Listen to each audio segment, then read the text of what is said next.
Il existe 2 villes européennes en Afrique. On y paie en euros. On y vote aux élections espagnoles. Et pour aller à Madrid, il faut montrer ses papiers. Elles s'appellent Ceuta et Melilla. Elles sont posées sur la côte nord du Maroc, à quelques kilomètres de l'Espagne, de l'autre côté du détroit. Ensemble, elles forment les 2 seules frontières terrestres entre l'Union européenne et le continent africain. Et elles sont là depuis très longtemps. Ceuta est tombé en 1415, 77 ans avant que la reconquête ne s'achève à Grenade. Melilla en 1497, 5 siècles, 20 générations, et pendant tout ce temps, personne n'a réussi à faire bouger cette frontière d'un mètre. Le plus étrange n'est pas leur histoire, c'est ce qu'elles sont aujourd'hui. 2 villes à l'intérieur de l'Union européenne et en dehors de presque tout le reste. En dehors de l'union douanière, en dehors de la TVA, en dehors de l'espace Schengen. Et au bout de leurs frontières, il y a un endroit où l'ingénierie s'arrête net et où c'est la mer qui décide. Bienvenue sur Énigme TV. Aujourd'hui, on remonte 5 siècles pour comprendre une anomalie que la carte ne montre pas. Commençons par le commencement. Et le commencement n'est pas espagnol, il est portugais. Le 21 août 1415, une flotte portugaise se présente devant Ceuta. Il faut comprendre ce qu'était Ceuta à cette époque. Ce n'était pas une bourgade, c'était l'une des places les plus riches de la Méditerranée occidentale. Le point où les caravanes venues du sud, chargées d'or, d'ivoire et d'esclaves, rencontraient les navires venus du nord. Celui qui tenait Ceuta tenait une clé. Le royaume du Portugal la prend. En une journée, retenez la date, parce qu'elle est plus importante qu'elle n'en a l'air. 1415. À ce moment-là, la reconquête n'est pas terminée. Le royaume de Grenade existe encore, et il existera encore pendant 77 ans. Autrement dit, les Portugais mettent le pied en Afrique avant que la péninsule ibérique elle-même ne soit entièrement reprise. Et ce n'est pas un accident. Ceuta n'est pas une fin, c'est un début. C'est la première pièce de ce qui deviendra l'expansion maritime portugaise, celle qui descendra la côte africaine décennie après décennie, jusqu'au cap de Bonne-Espérance et jusqu'aux Indes. Tout commence donc par une ville prise sur une côte africaine un jour d'août. 82 ans plus tard, c'est au tour de la Castille. Grenade est tombée en 1492. 8 siècles de présence musulmane dans la péninsule s'achèvent et une machine militaire entière se retrouve sans guerre. Elle regarde vers le sud. En 1497, le duc de Medina Sidonia envoie un homme du nom de Pedro de Estopiñán sur ordre des rois catholiques. Sa cible, Melilla, un port sur la côte du Rif, à 250 km à l'est de Ceuta. Estopiñán ne rencontre presque aucune résistance. La ville est prise en une journée. Notez au passage un détail qui compte pour la suite. Ce n'est pas la couronne qui monte l'opération, c'est une maison noble. Le duc de Medina Sidonia agit sur ordre royal, mais avec ses propres moyens. Melilla n'entre pas dans l'histoire espagnole comme une conquête d'État, elle y entre comme une place tenue par une famille, pour le compte d'un roi. Et regardez la carte un instant. Melilla est à 250 km à l'est de Ceuta, sur la côte du Rif. Entre les deux, il n'y a rien d'espagnol. Ce ne sont pas 2 morceaux d'un même territoire, ce sont 2 points isolés, séparés par une côte entière qui appartient à quelqu'un d'autre. 2 prises, 2 royaumes différents, 82 ans d'écart. À ce stade de l'histoire, Ceuta est portugaise et Melilla est castillane. Rien n'indique encore qu'elles finiront dans le même pays. Ce qui va les réunir, ce n'est pas une bataille, c'est une succession et un divorce. 1580, le roi du Portugal meurt sans héritier direct et la couronne portugaise revient à Philippe II d'Espagne. Les 2 couronnes se retrouvent sur la même tête. C'est ce qu'on appelle l'union ibérique. Attention à ce détail, parce que c'est là que tout se joue. Les 2 royaumes gardent leurs institutions, leurs lois, leurs administrations. Ils ne fusionnent pas. Ils partagent seulement un roi. Pendant 60 ans, Ceuta est donc une ville portugaise dont le souverain est aussi roi d'Espagne. Puis, en 1640, le Portugal se soulève et reprend son indépendance. Les possessions portugaises redeviennent portugaises, toutes, sauf une. Les autorités de Ceuta choisissent de rester avec le roi d'Espagne.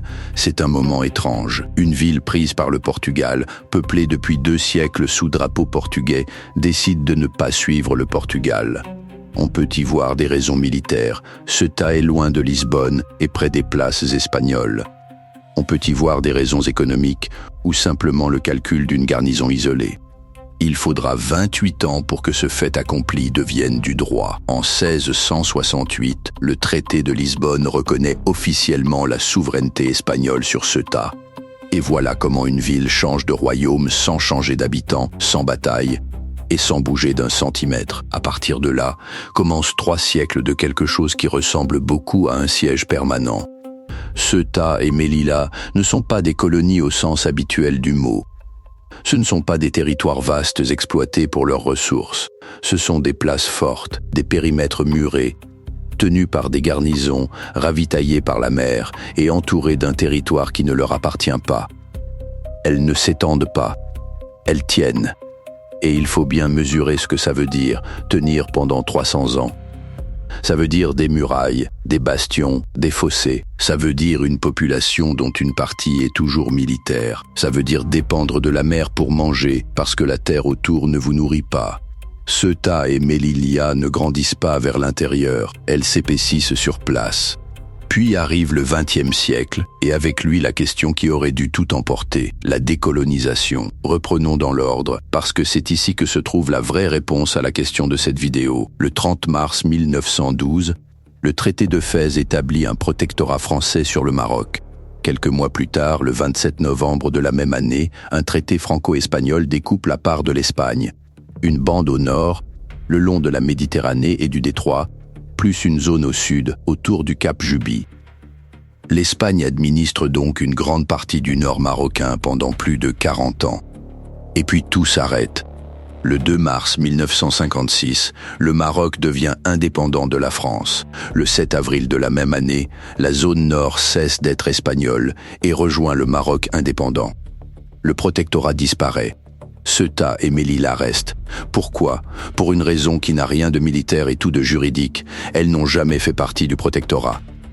Elles avaient été acquises des siècles avant qu'il existe, Melilla au XVe, Ceuta au XVIIe. Quand l'Espagne rend ce qu'elle administrait au titre du protectorat, ces 2 villes ne sont pas dans le lot parce qu'elles n'y avaient jamais été mises. C'est toute la réponse et elle tient dans une date. 1415 et 1497 sont antérieures à 1912. Ce qui n'est pas entré ne peut pas sortir. 40 ans plus tard, le 14 mars 1995, l'Espagne publie 2 lois organiques qui leur donnent un statut sur mesure. Elles deviennent des villes autonomes. Pas des communautés autonomes comme l'Andalousie ou la Catalogne, pas de simples municipalités non plus. Une catégorie créée pour elles deux, avec des pouvoirs exécutifs, mais sans pouvoir législatif. Madrid a une position constante. Ceuta et Melilla font partie intégrante de l'Espagne, au même titre que n'importe quel territoire de la péninsule. Le Maroc, lui, les revendique. Entre ces 2 positions, il n'y a pas eu de compromis. Il y a eu 5 siècles de statu quo. Venons-en maintenant à ce que ces 2 villes sont aujourd'hui, et c'est là que ça devient franchement bizarre. Ceuta et Melilla sont dans l'Union européenne, territoire espagnol, citoyens espagnols, élections espagnoles, euro. Mais elles sont en dehors de l'union douanière, en dehors du territoire de la TVA, en dehors du régime des accises, exclues de la politique agricole commune et de la politique commune de la pêche. En pratique, cela veut dire qu'elles fonctionnent comme des ports francs. Les marchandises qui entrent et qui sortent ne suivent pas les règles du reste de l'Union. Et il y a plus fort. Depuis que l'Espagne est entrée dans l'espace Schengen, Ceuta et Melilla en sont exclus par un régime spécial prévu à l'article 41 du Code frontière Schengen. Ce régime a été taillé sur mesure pour leur situation, permettre à des personnes et à des marchandises de circuler plus facilement entre le Maroc et l'Espagne, dans l'intérêt mutuel des communautés frontalières. La conséquence est concrète et un peu vertigineuse. Quand vous quittez Ceuta pour l'Espagne continentale ou pour n'importe quel autre pays de l'espace Schengen, vous passez un contrôle d'identité. Par bateau ou par avion, ce sont les 2 seules sorties. Vous êtes en Espagne, vous êtes dans l'Union européenne, et pour aller à Madrid, vous montrez vos papiers. Reste la frontière elle-même. Parce qu'une ville européenne posée sur un continent voisin, ça se matérialise quelque part, ça se construit. Autour de Ceuta, le périmètre fait 8 kilomètres. Ce ne sont pas des murs. Ce sont 2 clôtures parallèles, montées l'une derrière l'autre, hautes de 10 mètres, et couronnées de peignes inversés. Des dents d'acier recourbées vers l'extérieur, pensées pour qu'une main qui monte ne trouve plus de prise. Elles n'ont pas toujours eu cette taille. En 1999, on remplace le grillage d'origine par de l'acier galvanisé de 3,10 mètres. Puis on monte à 6 mètres, puis à 10. À chaque fois, la même logique, plus haut. Mais une clôture a un problème que la hauteur ne résout pas. Elle doit finir quelque part. Et de chaque côté de la ville, elle finit au bord de l'eau. Alors le périmètre a été prolongé dans la mer par 2 ouvrages qu'on appelle des épis. Au nord, l'épi de Benzou, environ 158 mètres, posé en oblique, 30 degrés vers l'est. Sauf que les sédiments se sont accumulés contre lui pendant des années et qu'aujourd'hui, son extrémité la plus lointaine se trouve à peine à 25 mètres du rivage espagnol. Au sud, l'épi du Tarajal. Ici, une seule clôture, 6 mètres de haut. Et elle n'avance dans la mer que de 4 à 5 mètres. La différence ne dépend ni d'un budget, ni d'une loi. Elle dépend de la marée. La frontière terrestre la plus surveillée d'Europe se termine sur quelques mètres d'eau dont la longueur change 2 fois par jour. Il reste une dernière histoire, la plus petite et la plus révélatrice. À 8 kilomètres de Ceuta et à 200 mètres seulement de la côte marocaine, il y a un caillou.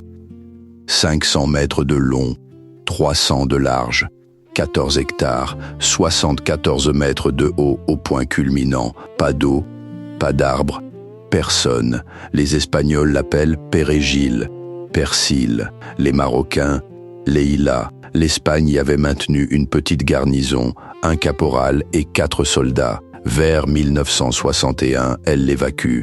Depuis, l'île est vide. Puis, le 11 juillet 2002, au matin, 12 gendarmes marocains y débarquent et y plantent leur drapeau. Officiellement, il s'agit d'une opération antidrogue. Pendant 6 jours, il ne se passe rien de visible. Des communiqués, des réunions. Le 17 juillet, à 6h20 du matin, l'Espagne lance l'opération Romeo Sierra. 23 militaires des forces spéciales de l'armée de terre et 5 fusiliers marins prennent l'île. Les 6 militaires marocains qui s'y trouvent sont évacués sans opposer la moindre résistance. Pas un coup de feu, pas un blessé. Avec la médiation des États-Unis, les négociations reprennent et le 20 juillet, les troupes espagnoles quittent l'île à leur tour. Et aujourd'hui, les 2 pays revendiquent toujours la souveraineté sur Pérégil. Et aucun des 2 n'y a laissé le moindre symbole de souveraineté. Pas de drapeau, pas de plaque, pas de garnison. 14 hectares de cailloux que 2 États réclament et sur lesquels ni l'un ni l'autre n'ose plus rien poser. Il y a une dernière symétrie et elle vaut la peine d'être dite calmement. Le 13 juillet 1713, le traité d'Utrecht cède à la couronne britannique, dans son article 10, la ville et le château de Gibraltar, avec son port et ses fortifications. Depuis, l'Espagne réclame Gibraltar, sans interruption, depuis plus de 3 siècles. Et pendant ce temps, l'Espagne tient Ceuta et Melilla, que le Maroc réclame lui aussi, sans interruption. Chacun se considère chez lui, et chacun considère que l'autre ne l'est pas. Ce n'est pas à nous de trancher. Ce qu'on peut faire, c'est regarder ce que la carte ne dit pas, que ces 2 villes ne sont pas un reste d'empire posé là par hasard.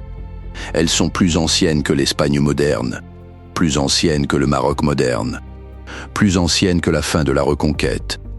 Elles étaient là avant les États qui se les disputent. Et à leur extrémité, il reste ce détail que rien ne résout, une clôture de 10 mètres de haut qui, au bout de 8 kilomètres, avance de 4 mètres dans l'eau. Parfois 5. Là où les traités s'arrêtent, c'est la marée qui décide.